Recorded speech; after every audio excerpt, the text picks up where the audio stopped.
ಆದಿ ಸಭೆ ನೋಡ್ತೇವೆ, ದಿನಾಲು ಕೂಲಿ ಕೆಲಸ ಕೊಟ್ಟರೆ ಕೂಲಿ ನನಗೆ ಸಿಗುತ್ತದೆ, ಅದೇ ವ್ಯಾಪಾರಕ್ಕೆ ಹೋದ್ರೆ ಲಾಭ ನನಗೆ ಸಿಗುತ್ತದೆ. ಜೀವನವೇ ಬೇಡ, ಈ ಅವಮಾನ ತಾಳಲಾರೆ, ಈ ನಿಂದೆಗಳನ್ನು ಹೊರಲಾರೆ, ಈ ಸಾಲದ ಭಾರವನ್ನು ಒತ್ತಿಕೊಳ್ಳಲಾರೆ. ದೇವರು ನಿನ್ನನ್ನು ನೋಡುವವನಾಗಿದ್ದಾನೆ, ನಿನ್ನನ್ನು ಮುಟ್ಟುವವನಾಗಿದ್ದಾನೆ. ಈ ಸಭೆಯವರು ಏನನ್ನ ಸಭೆಗೆ ಕೊಡ್ತಾ ಇದ್ದಾರೆ? ಪ್ರತಿ ವಾರ ದೇವರ ವಾಕ್ಯವು ನಮ್ಮ ಹತ್ರ ಬರುವಾಗ ಯಾರು ಅದನ್ನ ಹಿಡಿಯುವಂತವರಾಗಿರ್ತಾರೋ ಅವರ ಜೀವನದಲ್ಲಿ ಆಶೀರ್ವಾದ ಇರುವಂತದ್ದಾಗಿದೆ. ಈ ವಾರ ನಾವು ಧ್ಯಾನಿಸಲಿಕ್ಕೆ ಹೋಗುವವರಾಗಿದ್ದೇವೆ, ಸಭೆಗೆ ನಾವು ಏನನ್ನ ಕೊಡಬೇಕಾಗಿದೆ ಎಂಬುದಾಗಿ. ಹಲ್ಲೆಲೂಯಾ. ಬಹಳ ಜನ ಯೋಚನೆ ಮಾಡ್ತಾರೆ, ಪಾಸ್ಟರ್ ಸಭೆಗೆ ನಾನು ದಶಮ ಭಾಗವನ್ನ ಕೊಡುತ್ತೇನೆ, ಪ್ರತಿ ತಿಂಗಳಿಗೆ ಒಂದು ಸಾರಿ ಹೋಗಿ ನಾನು ದಶಮ ಭಾಗವನ್ನ ಕೊಟ್ಟರೆ ಸಾಕು, ನನ್ನ ಸೇವೆ ಮುಗೀತು, ನಾನು ದೇವರ ಸಭೆಗೆ ಕೊಡುವಂಥದ್ದು ಮುಗೀತೆಂಬುದಾಗಿ. ನೋಡಿ, ಸಭೆ ಅನ್ನುವಂಥದ್ದು ಅದು ದೇವರ ಮನೆ, ಸಭೆ ಅನ್ನುವಂಥದ್ದು ಕ್ರಿಸ್ತನ ದೇಹವಾಗಿದೆ. ಅದಕ್ಕೆ ನಾವು ಸೇವೆಯನ್ನ ಮಾಡಬೇಕಾಗಿದೆ. ನೋಡಿ, ಆ ಸಭೆಗೆ ಬೇಕಾಗಿರುವಂಥದ್ದು ಬರೀ ದಶಮ ಭಾಗ ಮಾತ್ರವಷ್ಟೇ ಅಲ್ಲ. ಅಪೊಸ್ತಲರ ಕೃತ್ಯ 2ನೇ ಅಧ್ಯಾಯ 46ನೇ ವಚನ. ಆದಿ ಸಭೆಯವರು ಏನನ್ನ ಸಭೆಗೆ ಕೊಡ್ತಾ ಇದ್ದಾರೆ? ಅವರು ದಿನಾಲು ಏಕ ಮನಸ್ಸಿನಿಂದ ದೇವಾಲಯದಲ್ಲಿ ಕೂಡುತ್ತಾ ಮನೆ ಮನೆಗಳಲ್ಲಿ ರೊಟ್ಟಿ ಮುರಿದು ಉಲ್ಲಾಸದಿಂದಲೂ ಸರಳ ಹೃದಯದಿಂದಲೂ ಊಟ ಮಾಡುತ್ತಾ ಇದ್ದರು. ಅವರು ದಿನಾಲು ಏಕ ಮನಸ್ಸಿನಿಂದ, ಹೇಳಿ ನನ್ನ ಜೊತೆ, ಏಕ ಮನಸ್ಸಿನಿಂದ ದೇವಾಲಯದಲ್ಲಿ ಕೂಡುತ್ತಾ ಮನೆ ಮನೆಗಳಲ್ಲಿ ರೊಟ್ಟಿಯನ್ನು ಮುರಿಯುತ್ತಾ ಉಲ್ಲಾಸವಾಗಿದ್ದರಂತೆ. ಆದಿ ಸಭೆಯವರು ಪ್ರತಿದಿನ ದೇವರ ಆಲಯದಲ್ಲಿ ಕೂಡ್ತಾ ಇದ್ದಾರೆ, ಪ್ರತಿದಿನ ದೇವರ ಆಲಯಕ್ಕೆ ಸಮಯವನ್ನು ಕೊಡ್ತಾ ಇದ್ದಾರೆ. ಇವತ್ತು ಬಹಳಷ್ಟು ಜನ ಅನೇಕ ಕಾರ್ಯಗಳಿಗೆ ನಾವು ಸಮಯವನ್ನು ಕೊಡುತ್ತೇವೆ, ಕೆಲಸಕ್ಕೆ ಸಮಯವನ್ನು ಕೊಡುತ್ತೇವೆ, ಸ್ನೇಹಿತರಿಗೆ ಸಮಯವನ್ನು ಕೊಡುತ್ತೇವೆ, ಬಂಧುಗಳಿಗೆ ಸಮಯವನ್ನು ಕೊಡುತ್ತೇವೆ, ಅಥವಾ ಬೇರೆ ಬೇರೆ ಕಾರ್ಯಗಳಿಗೆ ನಾವು ಸಮಯವನ್ನು ಕೊಡುತ್ತೇವೆ. ಆದರೆ ದೇವರ ಆಲಯಕ್ಕೆ ಬರುವಾಗ ಒಂದು ವಾರ ಕೂಡ ದೇವರ ಆಲಯದ ಸಮಯವನ್ನು ಕೊಡುವಂಥದ್ದು ನಮಗೆ ಕಷ್ಟಕರವಾಗಿದೆ. ಆದಿ ಸಭೆ ನೋಡುತ್ತೇವೆ, ದಿನಾಲು ಒಂದೇ ಮನಸ್ಸು, ಒಂದೇ ಹೃದಯ, ಒಂದೇ ಪ್ರಾಣದೊಂದಿಗೆ ಅವರು ಕೂಡಿ ಬಂದವರಾಗಿ ದೇವರನ್ನ ಆರಾಧನೆ ಮಾಡ್ತಾ ಇದ್ದಾರೆ. ಅವ್ರಿಗೆ ಕೆಲಸಗಳಿಲ್ವಾ? ಕೆಲಸಗಳಿದೆ. ಈಗ ಪ್ರತಿಯೊಬ್ಬರು ಕೂಡ ನಮಗೆ ಕೆಲಸ ಕಾರ್ಯಗಳಿದೆ.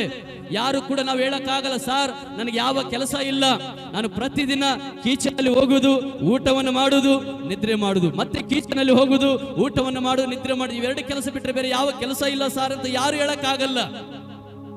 ಪ್ರತಿಯೊಬ್ಬರಿಗೂ ಅವರದೇ ಆದಂತ ಕೆಲಸಗಳಿದೆ. ಮುಂಜಾನಿಂದ ರಾತ್ರಿ ಮಲಗುವವರೆಗೂ ಅವರದೇ ಆದಂತ ಕೆಲಸ ಕಾರ್ಯಗಳಿದೆ. ಈ ಆದಿ ಸಭೆಗೂ ಕೂಡ ಅನೇಕ ಕೆಲಸ ಅವರಿಗಿದೆ. ಕುಟುಂಬದ ಕೆಲಸ ಇದೆ, ಕೆಲಸ ಅವರ ಸ್ವಂತ ವೈಯಕ್ತಿಕ ಕೆಲಸ ಕಾರ್ಯಗಳಿದೆ. ಆದ್ರೂ ಇವೆಲ್ಲಗಳ ಮಧ್ಯದಲ್ಲಿ ಪ್ರತಿದಿನ ಎಲ್ಲರೂ ಕೂಡಿ ಬಂದು ಸಮಯವನ್ನು ಕೊಡುತ್ತಾ ದೇವರ ಆಲಯದಲ್ಲಿ ಕಾಲಿಡ್ತಾ ಇದ್ದಾರೆ. ಹಲ್ಲೆಲೂಯಾ. ಹಾಗಾದ್ರೆ ದೇವರ ಆಲಯಕ್ಕೆ ನಾವು ಏನು ಕೊಡಬೇಕಾಗಿದೆ? ಸಮಯವನ್ನು. ಯಾವಾಗ ದೇವರ ಆಲಯಕ್ಕೆ ನಾವು ಸಮಯವನ್ನು ಕೊಡುತ್ತೀವೋ ನಮ್ಮ ಜೀವಿತದ ದೇವರ ಕಾರ್ಯಗಳನ್ನು ಪ್ರಾರಂಭ ಮಾಡಲಿಕ್ಕೆ ಪ್ರಾರಂಭಿಸುವನಾಗಿದ್ದಾನೆ. ಸತ್ಯವೇದೇಳುತ್ತದೆ, ಯಾವಾಗ ಅವರು ದೇವರ ಆಲಯಕ್ಕೆ ಸಮಯವನ್ನು ಕೊಟ್ಟು ಕರ್ತನನ್ನ ಆರಾಧನೆ ಮಾಡ್ತಾ ಇದ್ದಾರೋ ದೇವರು ಅವರ ಮುಖಾಂತರ ಅನೇಕ ಕಾರ್ಯಗಳನ್ನು ಮಾಡಿದನೆಂಬುದಾಗಿ ನಾವು ನೋಡುವಂತರಾಗಿದ್ದೇವೆ. ಹಲ್ಲೆಲೂಯಾ. ಸರ್ ನನಗೇನು ಲಾಭ? ದೇವರ ಆಲಯಕ್ಕೆ ಸಮಯ ಕೊಟ್ಟರೆ ನನಗೇನು ಲಾಭ? ಅದೇ ಕೂಲಿ ಕೆಲಸ ಕೊಟ್ಟರೆ ಕೂಲಿ ನನಗೆ ಸಿಗುತ್ತದೆ, ಅದೇ ವ್ಯಾಪಾರಕ್ಕೆ ಹೋದ್ರೆ ಲಾಭ ನನಗೆ ಸಿಗುತ್ತದೆ, ಅದೇ ಹೋಮ್ವರ್ಕ್ ಅನ್ನು ಬರೆದ್ರೆ ಎಲ್ಲ ಹೋಮ್ವರ್ಕ್ಗಳನ್ನು ನಾನು ಮುಗಿಸ್ತೇನೆ, ಅದೇ ನನ್ನ ಮನೆಗೆ ಸಮಯ ಕೊಟ್ಟರೆ ನನ್ನ ಮನೆ ಕೆಲಸ ಕಾರ್ಯಗಳು ಮುಗಿತೇವೆ. ಆದ್ರೆ ದೇವರ ಆಲಯ ಕೊಟ್ಟರೆ ಏನು ಲಾಭ ಸಿಗ್ತದೆ ಸಾರ್ ನನಗೆ ಎಂಬುದಾಗಿ ಅನೇಕ ಜೀವಿತದಲ್ಲಿ ಪ್ರಶ್ನೆಗಳು ಬರುವಂತದ್ದಾಗಿದೆ. ತಿಳಿದುಕೊಳ್ಳೋಣ.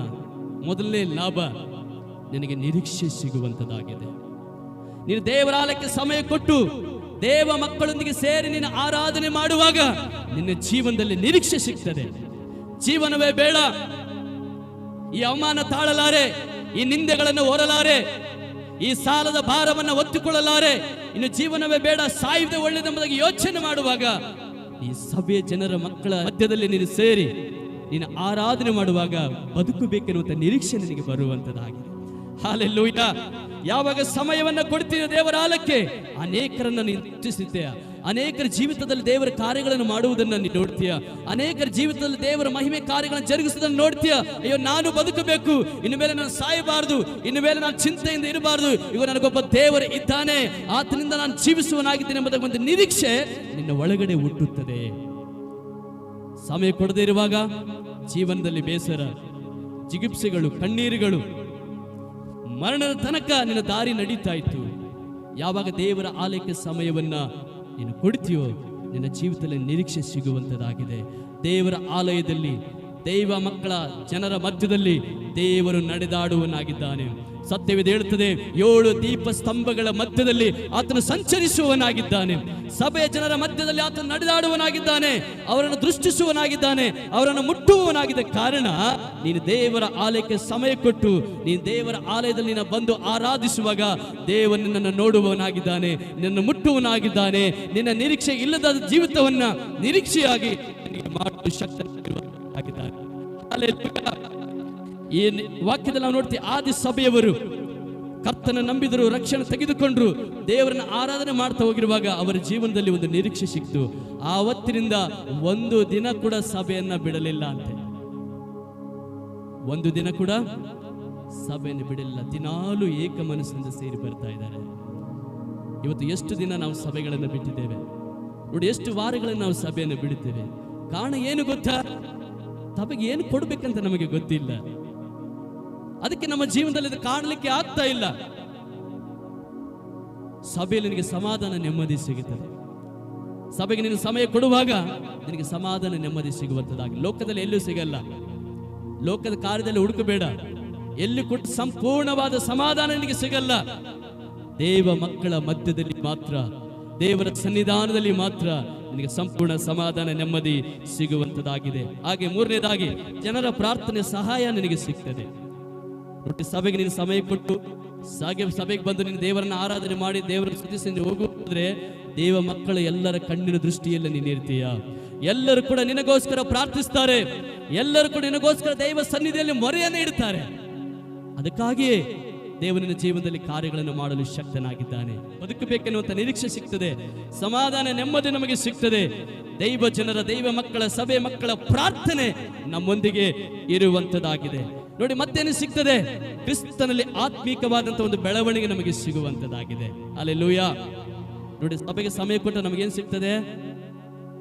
ಬೆಳಿತೀವಾ ಬೆಳೆಯಲ್ವಾ? ಎಷ್ಟು ಜನ ಹೇಳ್ತೀರಿ, ಸಭೆಗೆ ನಾನು ಸಮಯ ಕೊಟ್ಟರೆ ಬೆಳಿತೀನಿ ಸರ್. ಸಭೆಗೆ ಸಮಯ ಕೊಡಲಿಲ್ಲ ಅಂದ್ರೆ ಬೆಳೆದಿತ್ತು ಕೂಡ ಹೋಗ್ಬಿಡ್ತಲ್ವಾ? ನೋಡಿ, ಮನುಷ್ಯ ಊಟ ಮಾಡ್ತಾ, ಸರಿಯಾಗಿ ಆಹಾರ ಮಾಡ್ತಾ, ಪ್ರತಿದಿನ ಊಟ ಸರಿಯಾಗಿ ಮಾಡ್ತಾ ಇದ್ರೆ ಏನಿರ್ತಾನೆ? ಹೆಲ್ದಿಯಾಗಿ. ಅದು ಒಂದು ವಾರ ಊಟವನ್ನು ಬಿಟ್ಟರೆ ಹೆಂಗಿರ್ತಾನೆ? ಸ್ವಲ್ಪ ಒಣಗಲಿಕ್ಕೆ ಪ್ರಾರಂಭ ಮಾಡ್ತಾನೆ, ಮುಖ ಬಾಡಿ ಹೋಗ್ತದೆ, ನಿರಾಶೆಗಳು ಕವಿತವೆ. ಹಾಗೆ ಆತ್ಮಿಕ ಜೀವನದಲ್ಲಿ ಕೂಡ ಪ್ರತಿ ವಾರ ದೇವರ ಆಲಯಕ್ಕೆ ಸಮಯ ಕೊಡುವಾಗ, ಆದಿಸವರು ಪ್ರತಿದಿನ ಕೊಟ್ಟ ರೀತಿಯಲ್ಲಿ ನಾವು ಪ್ರತಿ ವಾರ ದೇವರ ಆಲಯಕ್ಕೆ ಸಮಯ ಕೊಡುವಾಗ, ನಾವು ಎಲ್ಲಿದ್ರು ಕೂಡ, ಯಾವ ಸ್ಥಳದಲ್ಲಿ ಇದ್ರೂ ಕೂಡ ದೇವರ ಸಭೆಗೆ ನಾವು ಸಮಯವನ್ನು ಕೊಡುವಾಗ ನಮ್ಮ ಆತ್ಮಿಕ ಜೀವನದಲ್ಲಿ ನಾವು ಬೆಳೆಯುವರಾಗಿರುತ್ತೇವೆ ಎಂಬುದಾಗಿ. ಕೊನೆಯದಾಗಿ ನಮ್ಮ ಜೀವಿತದಲ್ಲಿ ದೊಡ್ಡ ಬದಲಾವಣೆಯನ್ನು ದೇವರು ಕೊಡ್ತಾರೆ. ಎಷ್ಟು ಜನ ದೇವರ ಆಲಯಕ್ಕೆ ಬರ್ತಾರೆ ಅಂದ್ರೆ ನಿಮ್ಮ ಜೀವನದಲ್ಲಿ ಬದಲಾವಣೆ ದೇವರು ಕೊಟ್ಟಿದ್ದಾರೆ. ಹಲ್ಲೆಲೂಯಾ. ಅದೇ ನೀನು ದೇವರ ಆಲಯಕ್ಕೆ ಸಮಯ ಕೊಡದೆ ಹೋದ್ರೆ, ದೇವರ ಆಲಯದಲ್ಲಿ ಕಾಲಿಡದೆ ಹೋದ್ರೆ ನಿನ್ನ ಜೀವನ ಹೇಗಿತ್ತು ಹಾಗೆ ಇರ್ತಾ ಇತ್ತು.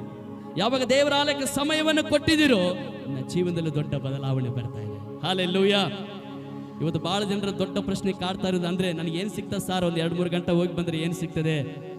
ಇವೆಲ್ಲ ಆಶೀರ್ವಾದಗಳು ನಿನಗೆ ಸಿಗ್ತದೆ, ನಿನಗೆ ನಿರೀಕ್ಷೆ ಸಿಗ್ತದೆ, ಸಮಾಧಾನ ನೆಮ್ಮದಿ ನಿನಗೆ ಸಿಗ್ತದೆ. ದೇವ ಮಕ್ಕಳ ಪ್ರಾರ್ಥನೆ ನಿನ್ನ ಜೊತೆ ಇರ್ತದೆ. ನಿನ್ನ ಕಷ್ಟ ಬರುವಾಗ, ಕಣ್ಣೀರು ಬರುವಾಗ, ಬಾಧೆ ಬರುವಾಗ, ಈಗ ಕರ್ತನು ಹೆಸರಲ್ಲಿ ನಾವು ಪ್ರಾರ್ಥಿಸಲಿಕ್ಕೆ ಇದ್ದೇ ಎಂಬುದಾಗಿ ದೈವ ಸಭೆಯ ಮಕ್ಕಳ ಪ್ರಾರ್ಥನೆ ನಿಮ್ಮೊಂದಿಗೆ ಇರ್ತದೆ. ಆತ್ಮಿಕವಾಗಿ ಕ್ರಿಸ್ತ ನಂಬಿಕೆಯಲ್ಲಿ ನೀನು ಬೆಳಿತೀಯ ಮತ್ತು ನಿನ್ನ ಜೀವನದಲ್ಲಿ ಸಂಪೂರ್ಣ ಬದಲಾವಣೆಯನ್ನ ನೀನು ಹೊಂದಿಕೊಳ್ಳುವನಾಗಿದೆಯಾ? ಆಮೆನ್. ಜೋರಾಗಿ ಏನು ಸಭೆಗೆ ಕೊಡೋದ್ರಿಂದ ಇವೆಲ್ಲ ಸಿಗ್ತವೆ ನಮಗೆ? ಸಮಯ. ಊಟ ಮಾಡೋಕ್ಕೆ ಸಮಯ ಕೊಡ್ತೇವೆ, ಟಿವಿ ನೋಡೋಕ್ಕೆ ಸಮಯ ಕೊಡ್ತೇವೆ, ಮನೆ ಕೆಲಸ ಕಾರ್ಯಗಳನ್ನು ಮಾಡೋಕ್ಕೆ ಸಮಯ ಕೊಡ್ತೇವೆ, ನಮ್ಮ ಸ್ವಂತ ಕೆಲಸ ಕಾರ್ಯಗಳಿಗೆ ಸಮಯ ಕೊಡ್ತೇವೆ. ಆದರೆ ದೇವರ ಆಲಯಕ್ಕೆ ಬರುವಾಗ ಅಲಕ್ಷ್ಯ ಮಾಡ್ತೇವೆ. ಆದಿಸಭೆಯವರು ಅಲಕ್ಷ್ಯ ಮಾಡಲಿಲ್ಲ. ಎಷ್ಟೋ ಸ್ವಂತವಾದ ಕೆಲಸಗಳು ಅವರಿಗಿದ್ರು ಕೂಡ ದೇವರ ಆಲಯಕ್ಕೆ ಪ್ರತಿದಿನ ಕೂಡಿ ಬರ್ತಾ ಇದ್ದಾರೆ. ಒಬ್ಬರೇ ಅಲ್ಲ, ಇಡೀ ಸಭೆಯೇ ಕೂಡಿ ಬರ್ತಾ ಇದೆ.